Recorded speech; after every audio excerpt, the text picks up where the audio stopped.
We are ready to get started on the next step of our garden today. We have already prepared the place where the garden will be. It's going to be a little bigger than this, but I decided to reel myself in a little and say, okay, you know what? You don't have to actually do it all at once.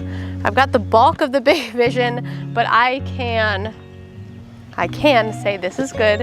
I will lay more later because there is a fall planting season. So I've missed some things this spring, like carrots and lettuce, but I can plant those in the fall.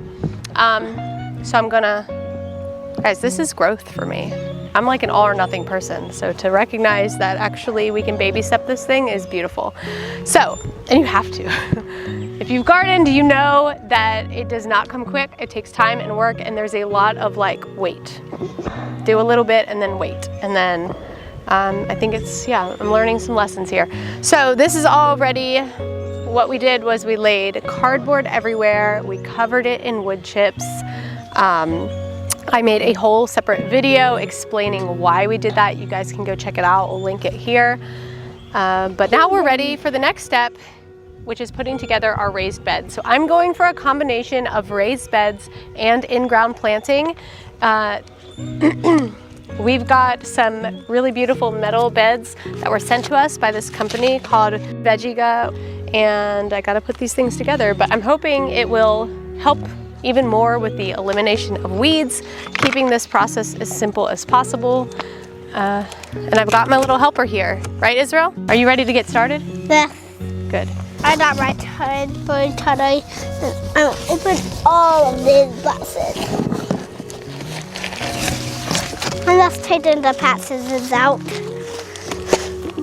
Thank you so much. You're so good at this. One thing that is so important to me in this entire process of learning how to garden is bringing my children alongside me and teaching them. The whole purpose for me is not just to grow our own food and support our family that way, but it was to acquire the knowledge and the skills to plant and grow and harvest our own food, to pass it down to our children so that they can pass it down to their children. I realized that like my grandma had a massive garden, and her mom before her and her mom before her and her mom before her, but it stopped along the line. I want to be able to continue to pass that down. I really think not only is it important to know how to provide our own food in case things happen in the world.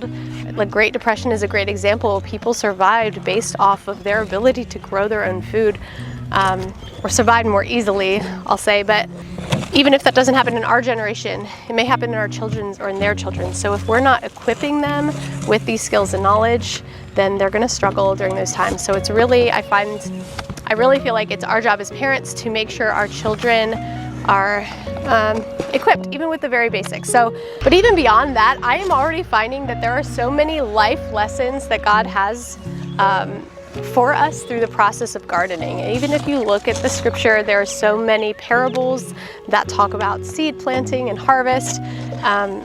But even for myself, I'm finding that I'm already learning a lot about patience and delayed gratification and hard work, even when you don't feel like it, even when you don't see results. So I think it's just a really beautiful thing to get kids involved in so that they can learn those lessons at a young age, because I think it'll set them up for success in general. So Israel is hard at work already, unboxing all of our garden beds. These things are gonna be so cool, and I think it's just so pretty. So what I got from Vegega was 6 4-by-8 foot garden beds. They're 17 inches deep, and then I got 6 2-by-8 foot garden beds that are also 17 inches deep. The cool thing about these is that they are completely modular. There are so many ways, and I didn't even realize it till I came and it said 10-in-1 or 9-in-1 garden bed, but you can actually set these things up in so many different ways. We've got a lot of work to do. Are you ready? All right. Let's start with one, I guess.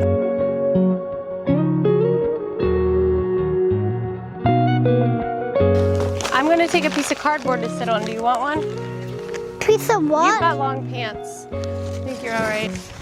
Like a bench. I need a garden bench, Johnny. You got the tool that we need? This? Okay. I might need more children, John. Not to have more children. but I might need more of them that I already do have to come out and help. Hey, you're just in time. Do you want to help us in the garden today? I do need a trash bag. It's a garden bed. Here's a nut. Nuts. Why them called nuts? Great question. No idea. The other way. Twist. Other way.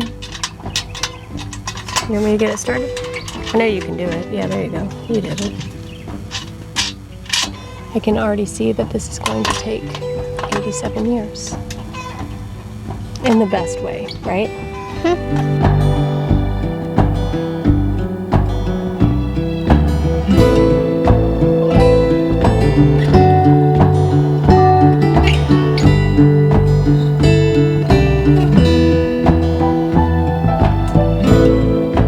All right, this was half a day's worth of work, and I'm not even done. I'm probably halfway done with the beds, but I'm really excited.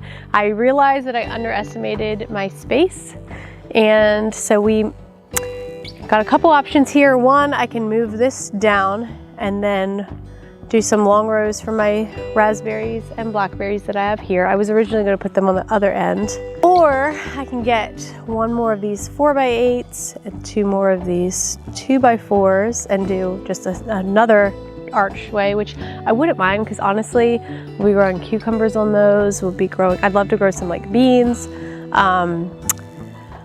and some butternut squash. And so I wouldn't be mad about having 4 instead of 3, so I could grow cucumbers on like 2 of them because my kids will eat cucumbers like crazy and I'd love to make pickles. But those are kind of the options right now. The back ones I still have not set up, so this will hopefully be filled. If not, that'll be here, and there will be 2 rows of berries going along that way. Then I have 2 more beds here that, to be honest, are only as long as this. So there's going to be a pretty big gap here.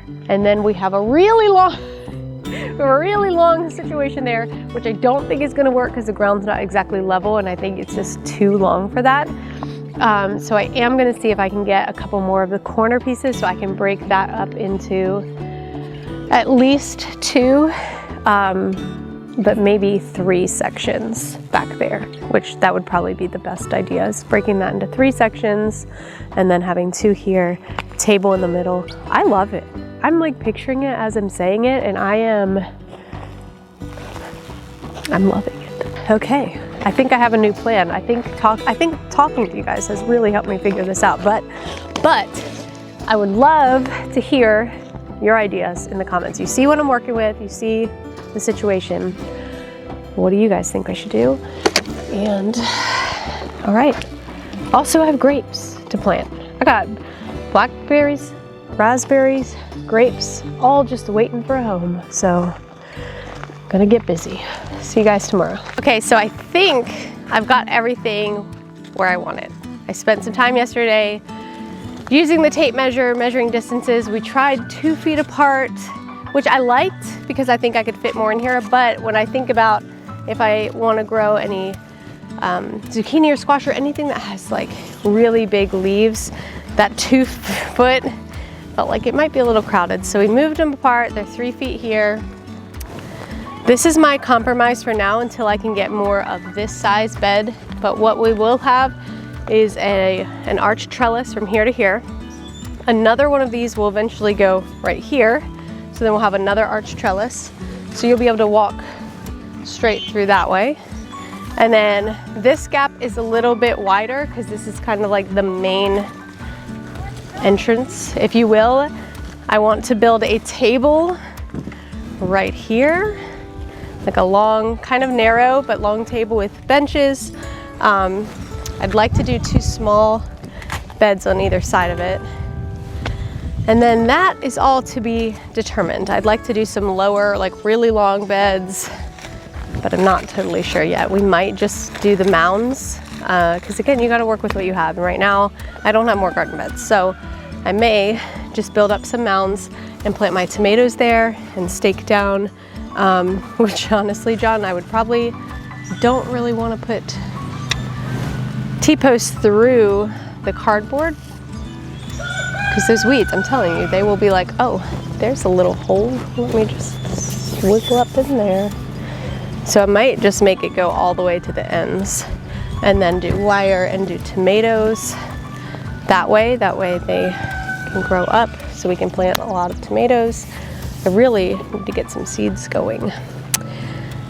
Anyway, so the goal is in the next just couple days to have these beds filled. Right now, I'm gonna go over here. I did this to the first one already.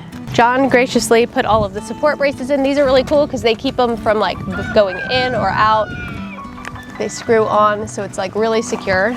So it's nice because when the dirt comes in, it can't push out. Like these don't pop off, they're screwed on, so it can't push out. So it's gonna hold them really nicely.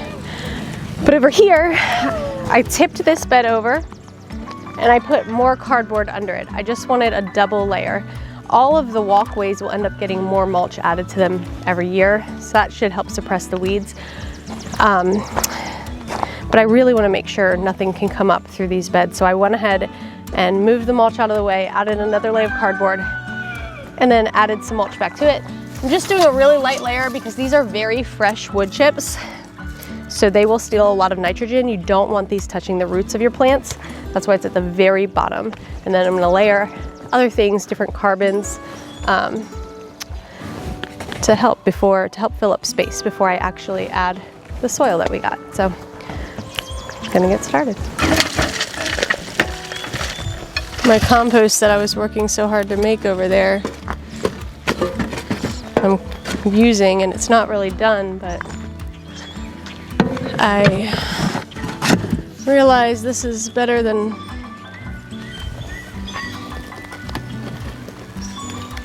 don't want that. Don't worry about that poop that I'm touching. Like I'd probably rather fill in some of the gaps at the very bottom with this. So today we have been out here in the garden trying to get this thing progressing, moving forward. The other day I picked up a bunch of dirt on this big trailer here and went and got the tractor from my father-in-law's, and I spent the day today helping get all that dirt, moving it to this pile so that Danielle can fill the beds with it. She's putting the sticks and compost in there.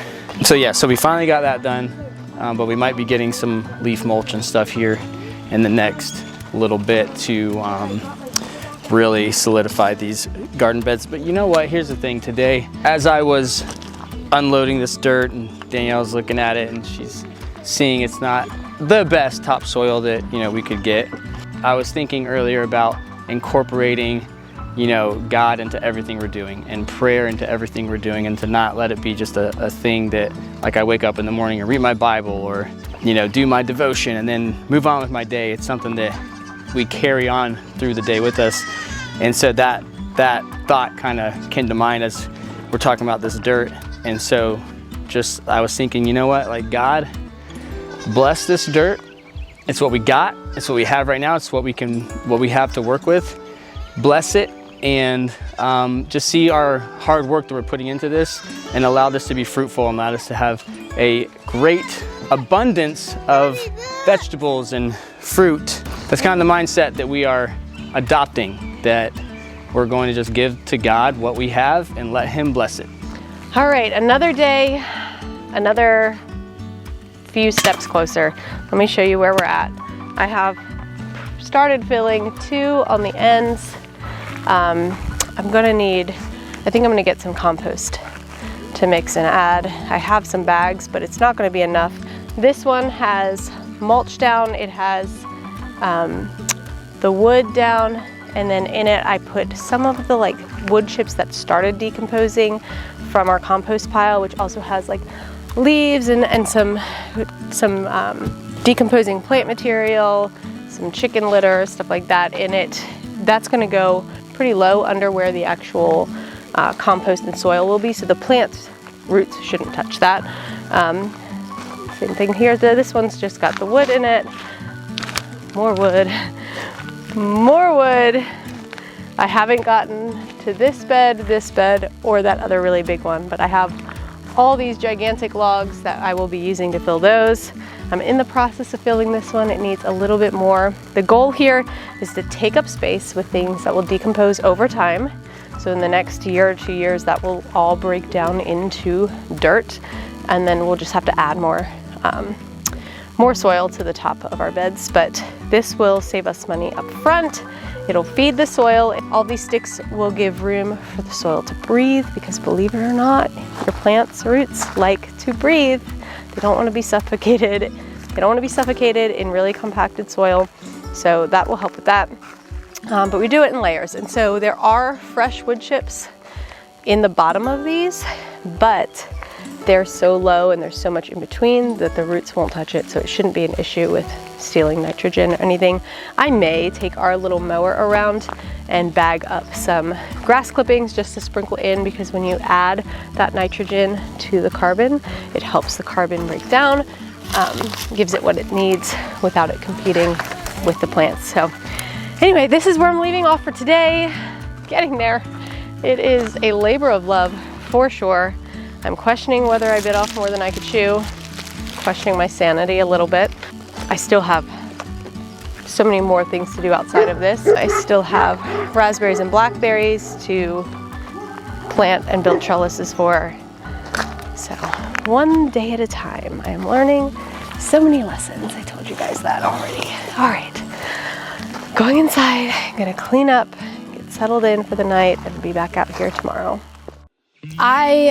I'm so excited to have raised beds this year. The very first garden I started here was with raised beds that I had built with just like 10-inch boards. So they were probably only up to here. By the end of the first year, the soil that I had paid for bags and bags of like really nice, expensive organic soil was almost completely gone. And the weeds were taking over. So with this system, with the cardboard down and the wood chips, and then the logs beneath it, and the wood mulch and the topsoil, I am not anticipating an issue with weeds for a while. And even then, from what I have seen in raised beds, especially deeper ones like this, the weeding is very minimal. You'll have like a few that may grow in it and you just scoop them right out. Way more simple, way less time consuming than weeds taking over. And I know some people don't mind the weeds in the garden because they will just mow or cut them down and allow it to be living mulch. I think that is amazing. Anytime you're feeding into the soil biology and adding new carbon, new nitrogen, creating things that will decompose together and break down and feed that soil, you are sowing into better soil and ultimately a better garden, better produce, or a better harvest. So I want to say thank you to Vegega. This video is not sponsored, but they did gift us these garden beds to try out.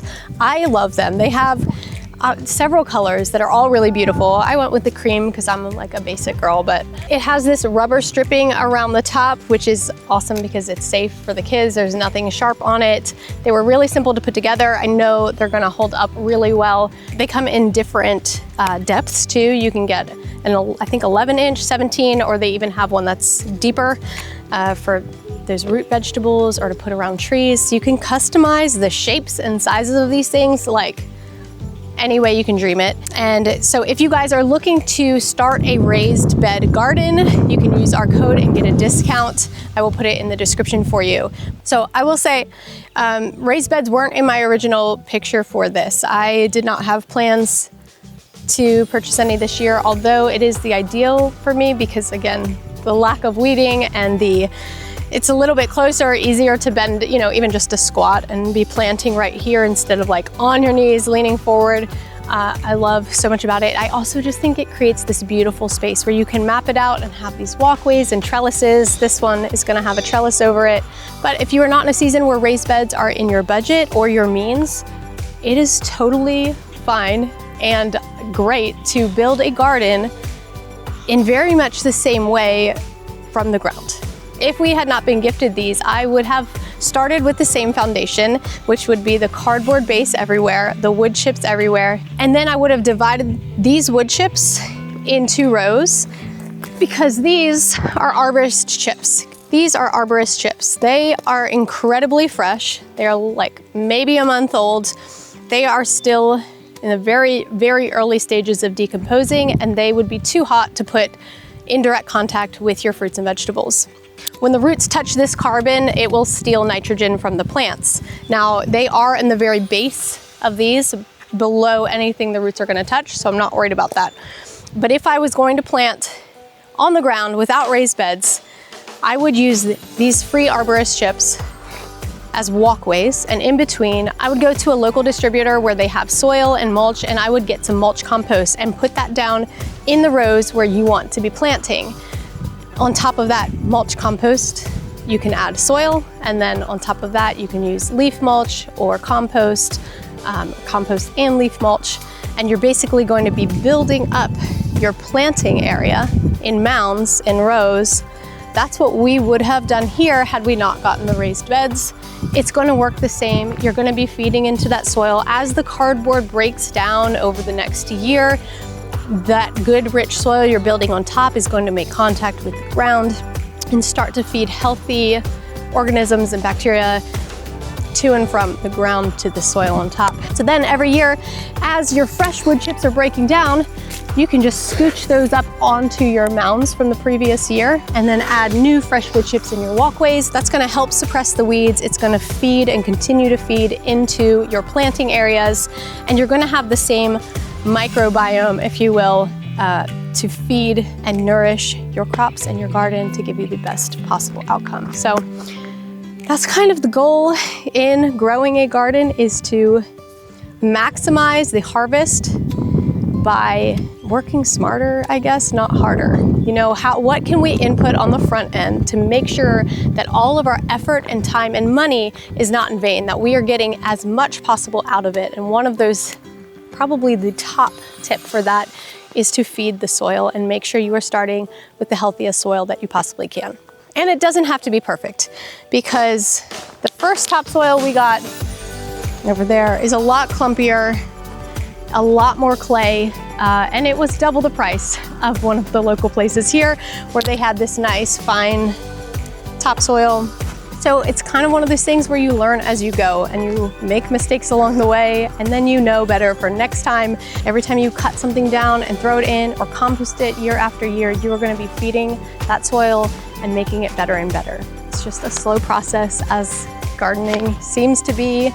If you will embrace the life lessons in it, you'll find that there's a lot of beauty in the waiting, in the sowing and watering and waiting.